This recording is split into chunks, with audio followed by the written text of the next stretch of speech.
যুবহাতির টাকা নিয়ে সবার মধ্যে অনেক রকম প্রশ্ন রয়েছে। আপনাদের মধ্যে অনেকে আছেন তাদের এই এপ্রিল মাসের অর্থাৎ দ্বিতীয় কিস্তির টাকা তো পেয়েছেন, কিন্তু এখনো প্রথম কিস্তির টাকা পাননি। আর অনেকে আছেন যারা এখনো পর্যন্ত প্রথম কিস্তি এবং দ্বিতীয় কিস্তি অর্থাৎ মার্চ ও এপ্রিল মাসের কোনো টাকাই পায়নি। এছাড়াও হাতে গোনা কয়েকজন রয়েছেন যারা মার্চ ও এপ্রিলের দুটো মাসের টাকা পেয়েছেন। এরকম কিন্তু বিভিন্ন সমস্যার সম্মুখীন হচ্ছেন অনেকেই। তারই মধ্যে সবচেয়ে বেশি সমস্যা রয়েছেন যারা অফলাইন হোক কিংবা অনলাইনে আবেদন সত্ত্বেও তাদের এখনও পর্যন্ত কোনো কিস্তির টাকা পায়নি। তারাই সব থেকে বেশি চিন্তা রয়েছেন। এটি ভেবেছে আদৌ টাকা পাবে কি পাবে না, কেননা অলরেডি কিন্তু দ্বিতীয় কিস্তির টাকা দেওয়া শুরু হয়ে গেছে।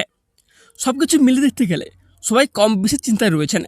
যারা টাকা পায়নি তারা তো চিন্তায় রয়েছেন, তার হাতে আবার যারা টাকা পেয়েও দ্বিতীয় কিস্তির টাকা না পাওয়ায় তারাও চিন্তায় রয়েছেন। তাই সব সমস্যার সমাধান নিয়ে আলোচনা করব আজকের ভিডিওটির মাধ্যমে। তাই ভিডিওটি কোনো প্রকার স্কিপ না করে প্রথম থেকে শেষ পর্যন্ত মনোযোগ সহকারে দেখবেন, এবং তার সাথে আপনারা যদি আমার এই চ্যানেলটিতে প্রথমবার হয়ে থাকেন তাহলে চ্যানেলটিকে সাবস্ক্রাইব করে পাশ থাকা বেল আইকনটি অন করে রাখবেন।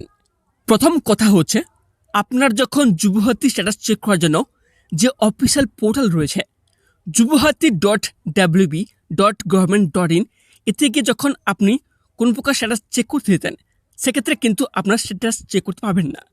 কেননা যখন স্ট্যাটাস চেক করতে যাবেন তখন দেখবেন বলা হচ্ছে updated status will be made available soon, please visit again.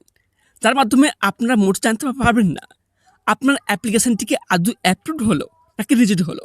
এটাই হচ্ছে সব থেকে বড় সমস্যা। এদের সাথে আপনাদের জানিয়ে রাখে, আপনাদের মধ্যে যাদের অ্যাকাউন্টে প্রথম কিস্তি টাকা ঢুকেছিল কিন্তু দ্বিতীয় কিস্তি টাকা ঢোকেনি, সেক্ষেত্রে আপনি জানিয়ে রাখে যুবহাতের প্রথম কিস্তির টাকা দেওয়া হচ্ছিল তখন কিন্তু ট্রেজারির মাধ্যমে দেওয়া হচ্ছিল, তখন এতটা সমস্যা হয়নি। কিন্তু এখন টাকা দেওয়া হচ্ছে ডিবিটি লিঙ্কের মাধ্যমে। আর সেই জন্যই অনেকে প্রথম কিস্তির টাকা পাওয়ার সত্ত্বেও দ্বিতীয় কিস্তির টাকা আর পাচ্ছে না। তাই আপনারা অবশ্যই আধার এনপিসি ডিবিটির সাথে ব্যাঙ্ক অ্যাকাউন্ট লিঙ্ক করে নেবেন।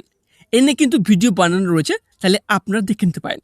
এছাড়াও এমনটা হতে পারে আপনাদের মধ্যে অনেকের আগে থেকে কিন্তু ডিবিটি লিঙ্ক রয়েছে, তবে সমস্যাটা হচ্ছে দেখা যাবে যেটা লিঙ্ক রয়েছে সেটা অনেকদিন ধরে ডিঅ্যাক্টিভ রয়েছে, এই জন্য টাকা ঢুকছে না। এর সমাধান হিসেবে একটা কাজ করতে পারেন, যে ব্যাঙ্কটির ডিবিটি লিঙ্ক রয়েছে সেটাকে চেঞ্জ করে অন্য একটি ব্যাঙ্কের ডিবিটি লিঙ্ক করতে পারেন। তবে সেটা কীভাবে করবেন এই নিয়ে কিন্তু একটি ভিডিও বানিয়ে দেবো, আপনারা চাইলে অবশ্যই দেখে নেবেন। এর সাথে আপনাদের বলে রাখি যে আপনাদের আধার এনপিসি ডিবিটির সঙ্গে যে ব্যাঙ্ক অ্যাকাউন্ট লিঙ্ক রয়েছে সেটা কি বর্তমানে অ্যাক্টিভ রয়েছে নাকি ডিঅ্যাক্টিভ রয়েছে সেটা জানবেন কী করে, এই নিয়েও একটি ভিডিও বানাবো যেটা আপনারা দেখে নেবেন। এখানটার মূল ব্যাপারটা বুঝতে পারছেন তো? যারা দ্বিতীয় কিস্তি টাকা পেয়েছেন তাদের কোনো সমস্যা নেই, কেননা টাকা ডিবিটির মাধ্যমে দেওয়া হচ্ছে। যেহেতু আপনাদের আধারের সাথে ডিবিটি লিঙ্ক রয়েছে এবং ব্যাঙ্ক অ্যাকাউন্টটি অ্যাক্টিভ রয়েছে বলে টাকা ঢুকেছে। আর যারা প্রথম কিস্তি টাকা পেয়েছেন কিন্তু দ্বিতীয় কিস্তির টাকা পাননি, সেক্ষেত্রে আপনাদের সমস্যা রয়েছে। এর পেছনে কিছু কারণ থাকতে পারে। আপনাদের অ্যাকাউন্টে ডিবিটি লিঙ্ক করেননি, নাহলে ডিবিটি লিঙ্ক করা আছে কিন্তু অ্যাকাউন্টটি লিঙ্ক করে রেখেছেন সেটা হয়তো অ্যাক্টিভ নেই, ডিঅ্যাক্টিভ হয়ে গেছে। সেক্ষেত্রে আপনাদের কী করতে হবে এই নিয়ে একটি ভিডিও বানিয়ে দেবো, আপনারা অবশ্যই দেখে নেবেন। এছাড়া যদি আপনাদের মনে হয় আপনাদের আধারের সাথে ডিবিটি লিঙ্ক রয়েছে কিনা তাই একবার হলে চেক করতে চান, সেক্ষেত্রে কীভাবে চেক করবেন এই নিয়ে অলরেডি কিন্তু ভিডিও বানানো রয়েছে, আপনারা চাইলে আমার এই চ্যানেলটিতে দেখে নিতে পারেন। এবং এর সাথে আপনাদের আরেকটি কথা মনে করে দিই, আপনাদের মধ্যে অনেকে যখন মোবাইলের মাধ্যমে ডিবিটি লিঙ্ক করতে যাবেন সেক্ষেত্রে ডিবিটি লিঙ্ক করতে পারবেন না, কেননা এর পেছনে অনেক কারণ থাকতে পারে। তার সমাধান আপনারা নিজে করতে পারবেন না। এর জন্য অবশ্যই আপনাদের ব্যাংকে যেতে হবে এবং সেখানে গিয়ে বলে ব্যাংকের তরফ থেকে একটি ফর্ম দেওয়া হতে পারে, সেটাকে ফর্ম ফিল আপ করে এবং কিছু দরকারি ডকুমেন্টস অ্যাটাচ করে জমা দিতে হতে পারে। এর জন্য অবশ্যই অরিজিনাল ডকুমেন্টসগুলো সাথে করে নিয়ে যাবেন এবং সাথে পাসপোর্ট সাইজের কালার ফটো লাগালে লাগতে পারে। এবার যারা ডিবিটি লিঙ্ক করছেন না, কিছুদিন আগে ডিবিটি লিঙ্ক করেছেন কিন্তু এখন টাকা ঢুকেনি, সেক্ষেত্রে কিছুদিন অপেক্ষা করুন, টাকা ঢুকে যাবে। এবার আপনাদের বলে রাখে, আপনাদের মধ্যে যাদের যাদের অ্যাপ্লিকেশান রিজেক্ট হয়ে গেছে সে অনলাইন কিংবা অফলাইনে আবেদন করুন না কেন, সে রিজেক্ট নেম লিস্ট কিন্তু বিডিও অফিস সামনে দিয়ে দিয়েছে।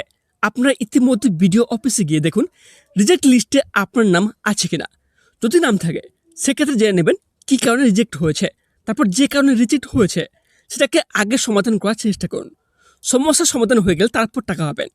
সেক্ষেত্রে টাকা পেতে আপনাদের অনেকটা সময় লাগলেও লাগতে পারে, কেননা আপনারা তো জানেন সামনে ভোট রয়েছে, এই জন্যই বিডিও অফিসে সমস্ত কাজ বন্ধ রয়েছে। ওই আশা করা হচ্ছে ভোটের পরে টাকা পাবার প্রমাণটা বেশি রয়েছে। আর যারা অফলাইনে আবেদন করছেন এবং আবেদন করার সময় সব কিছু ঠিকঠাক দিয়েছিলেন, কোনো সমস্যার হওয়ার কথা নয়, তা সত্ত্বেও যদি আপনার নাম যদি রিজেক্ট লিস্ট থাকে, তাহলে আপনারা বুঝে নেবেন সেক্ষেত্রে আপনার তরফ থেকে কোনো ভুল হয়নি, ভুলটা করেছে সরকারি আধিকারিকরা, যারা আপনার ফর্ম দেখে অনলাইনে ডেটা এন্ট্রি করার সময় ভুল করে ফেলেছেন। সেজন্য আপনার নাম রিজেক্ট লিস্টে রয়েছে। তা সত্ত্বেও আপনারা জেনে নেবেন কী কারণে রিজেক্ট হয়েছে, তারপর সমস্যাটির সমাধান করে নেবেন, তাহলে টাকা পাওয়া সম্ভব। এবার এই বিষয়ে যদি কোন প্রকার নতুন করে আপডেট পাওয়া যায়, কি করতে হবে না করতে হবে, তা অবশ্যই জানিয়ে দেবো আমার এই চ্যানেলটির মাধ্যমে। সেজন্য অবশ্যই এই চ্যানেলটিকে সাবস্ক্রাইব করে পাশে থাকা বেল আইকনটি অন করে রাখবেন এবং এই ভিডিওটি বেশি বেশি করে শেয়ার করে দেবেন যাতে সবাই জানতে পারে। ধন্যবাদ।